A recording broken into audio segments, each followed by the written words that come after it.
welcome to the banter. This episode will be covering yet another Canadian team, the oldest, the Montreal Canadiens.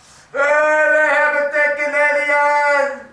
Go Flames! Go Flames! Go Flames! Go Flames! Go Flames! Go Flames! Alright, sorry about that, but it had to be done.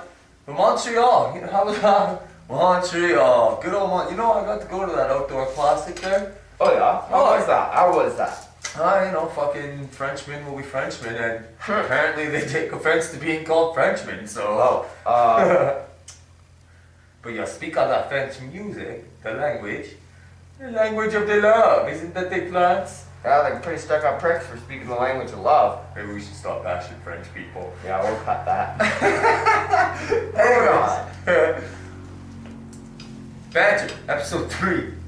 Fucking, you know, Montreal, they had huge, fucking massive expectations going into this season. Do you think those were warranted?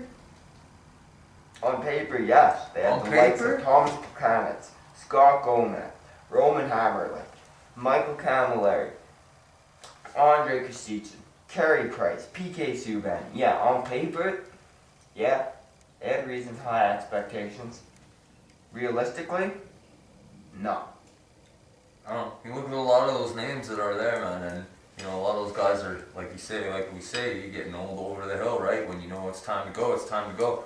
I'll give Hal Gill some credit. You know, he stuck out in the playoffs in the 7 games they had or whatever. Yeah. You know, he did well or whatever. But like, I mean, you know, I think the expectations were way too big. Oh, for sure. Way too large for sure. Montreal. You know, Montreal, you guys are fucking rabid hockey fans, man. Maybe you should take it just step back a little bit, okay? Like, Yeah. you know, There's love in your your team team. is good. Now you're hurting your team. You know, you look at that exhibition, when Yeah. they fucking started getting on Carey Price there, Yeah. You guys ripped on Carey Price, you know, and as a fan, man, like, you know, I understand when you're frustrated with a goalie, and, you know, maybe they were upset about fucking Halak going and not fucking Price, or we're not, right? But, you know, in the end, you take a look at what happened to Carey Price, and he was a fucking, you know, I think he did great for the team, but, you know, that's what later, happened right? to But, you know, Halak. yeah, you look at Halak, did he make it to the playoffs? I didn't see Where him are in the the St. playoffs. Louis Blues at? Yeah, exactly. Yeah. You know, the start of their season, you know, you could see things like, I don't know, do you think Gianta should have been the captain? Do you think No. he stood out last year as, you know, the leading guy? And yeah, we don't know what happens in the dressing room, right? We don't know Obviously what's not. said in the dressing room or who stands out in the dressing room, but, you know, Yeah. quite honestly, like, I don't know. I kind of know Michael Camilleri, and, you know, the guy is... He's vocal. He's vocal. He's very much Yeah. liked around the room. You know, people like to talk to him. People like to hang out with him. For sure. You know, other guys too. You know, like I mean, Hammerlich has Gianta. Hammerlich has Yeah. tons of experience. for If you sure. want a guy that will stand up for your team, Even Hal Gill then, if you want to go with a veteran Yeah. presence who's calm under pressure, go with Hal Gill. most definitely. I mean, but so you agree Gianta probably shouldn't be the team captain? I don't know. I don't want to diss the man who's got the job. I think it was a fault in Brass. In the Brass's choice of making him captain. For God, they has brought 46 him in, points. They brought him in to be their offensive threat, right? He doesn't start scoring, okay, whatever. But on top of this, he's captain.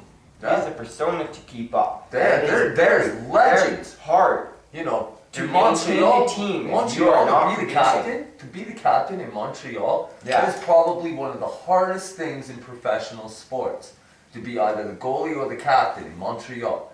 You know what I mean? So, you know, I don't know. I don't believe that he is captain material. You know, yeah, he has experience winning in New Jersey and everything. But, you know, you look at the team that he was with, you know, So maybe... was Scott Gomez. Yeah, exactly. Gomez Was was Scott there Gomez too. the captain there? He was an alternate, I An believe. alternate, Yeah, okay. An alternate. Should have. Most definitely. Even Most if not. definitely. Well, Yeah. who's your biggest surprise on this team? I'd have to say PK Subban. He Really a starts- surprise? Well, he played good, and then he went through kind of a rough stretch, some questionable things, people kind of questioning if he should be there, if he's just running around, and Montreal got on his case for a bit, but the kid hung in there, didn't let it get to his head with the fans. I think the fact that he was mature enough to handle that, because Carey Price in his second season, he got booed that preseason, you knew it hit him in the head. Yeah. You could see it. He was rattled and unsure. Yeah. PK Subban, he just shrugged it off and said, I'm going to play my style of hockey. Yeah. So, for that fact, the maturity fact surprised me that he was able to do that. Yeah. I guess, you know what, I'd have to say my surprise with Montreal, any player, you know, I was sitting there while you were talking, I was trying to think of another player that could possibly even be close to a surprise. You know, I think, yeah, Subban, yeah, he's a surprise, but at the same time, you know, you kind of knew what was coming with the kid, right? It's kind of like when Fnuff broke into the league. You kind of knew what was coming with the kid, right? Yeah. But I mean, the harsh market, like we have said, the harsh market and the fans that Montreal is.